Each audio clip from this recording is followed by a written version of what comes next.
Hello friend, welcome to my YouTube channel. तो आज के इस वीडियो में हम आपको मत्स्य अवतार की कहानी सुनाएंगे।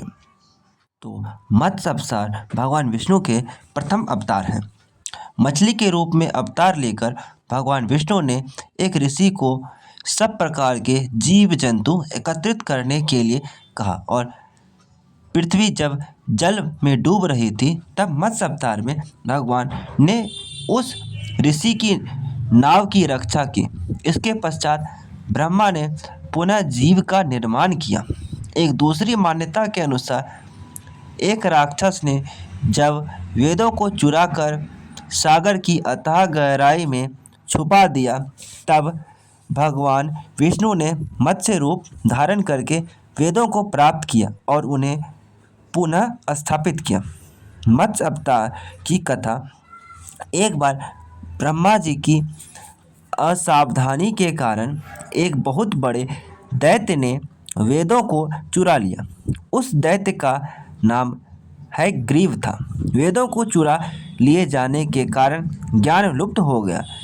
चारों ओर अज्ञानता का अंधकार फैल गया और पाप तथा अधर्म का बोलबाल हो गया।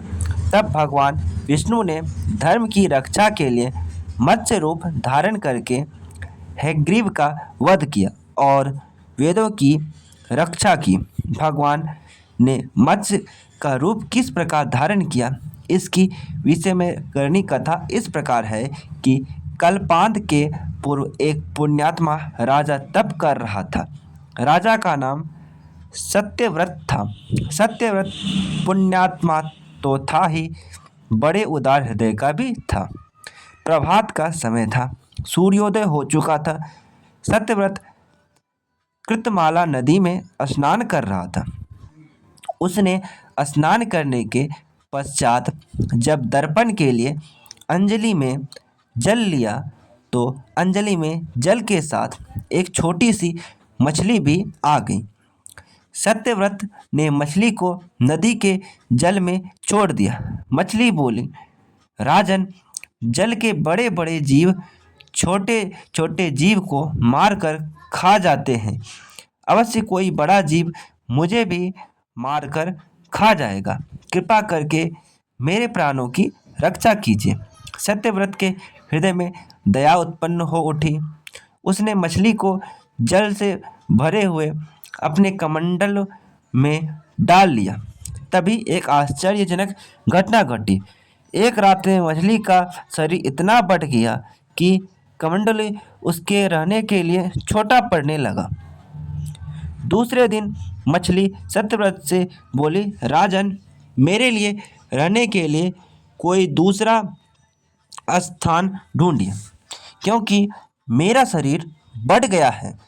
मुझे घूमने फिरने में बड़ी कष्ट होती है। सत्यव्रत ने मछली को कमंडलू से निकालकर पानी से भरे हुए मटके में रख दिया। यहाँ भी मछली का शरीर रात भर में ही मटके में इतना बढ़ गया कि मटका भी उसके रहने के लिए छोटा पड़ गया। दूसरे दिन मछली पुनः सत्यव्रत से बोली, राजन, मेरे रहने के लिए कहीं और प्रबंध कीजिए, क्योंकि मटका भी मेरे रहने के लिए छोटा पड़ रहा है। तब सत्यव्रत ने मछली को निकालकर एक सरोवर में डाल दिया, किंतु सरोवर भी मछली के लिए छोटा पड़ गया। इसके बाद सत्यव्रत ने मछली को नदी में और फिर उसके बाद समुद्र में डाल दिया। आश्चर्य! समुद्र में भी मछली का शरीर इतना अधिक बढ़ गया कि मछली के रहने के लिए वह छोटा पड़ गया। अतः मछली पुनः सत्यव्रत से बोली, राजन, यह समुद्र भी मेरे रहने के लिए उपयुक्त नहीं है। मेरे रहने की व्यवस्था कहीं और कीजिए। अब सत्यव्रत विस्मित हो उठा। उसने आज तक ऐसी मछली कभी नहीं देखी थी। वह विषम में भरे स्वर में बोला, मेरी बुद्धि विस्मय के सागर में डुबो देने वाली आप कौन हैं? मत्स्य रूपधारी श्री हरि ने उत्तर दिया, राजन, हयग्रीव नामक दैत्य ने वेदों को चुरा लिया है। जगत में चारों ओर अज्ञान और अधर्म का अंधकार फैला हुआ है। मैंने हयग्रीव को मारने के लिए ही मत्स्य का रूप धारण किया है। आज से 7वें दिन पृथ्वी प्रलय के चक्र में फिर जाएगी, समुद्र उमड़ उठेगा, भयानक वृष्टि होगी, सारी पृथ्वी जल में डूब जाएगी। जल के अतिरिक्त कहीं कुछ भी दृष्टिगोचर नहीं होगा। आपके पास एक नाव पहुंचेगी। आप सभी अनाजों, औषधियों के बीजों को लेकर सप्तऋषियों के साथ नाव पर बैठ जाइएगा। मैं उसी समय आपको पुनः दिखाई पड़ूंगा और आपको आत्म तत्व का ज्ञान प्रदान करूंगा। सत्यव्रत उसी दिन से हरि का स्मरण करते हुए प्रलय की प्रतीक्षा करने लगे। 7वें दिन प्रलय का दृश्य उपस्थित हो उठा। समुद्र भी उमड़कर अपनी सीमाओं से बाहर बहने लगा। भयानक वृष्टि होने लगी। थोड़ी ही देर में सारी पृथ्वी पर जल ही जल हो गया। संपूर्ण पृथ्वी जल में समा गई।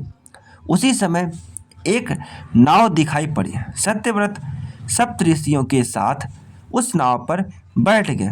उन्होंने नाव के ऊपर संपूर्ण अनाजों, औषधियों के बीज भी भर लिए। नाव प्रलय के सागर में तैरने लगे। प्रलय के उस सागर में उस नाव के अतिरिक्त कहीं भी कुछ भी नहीं दिखाई दे रहा था।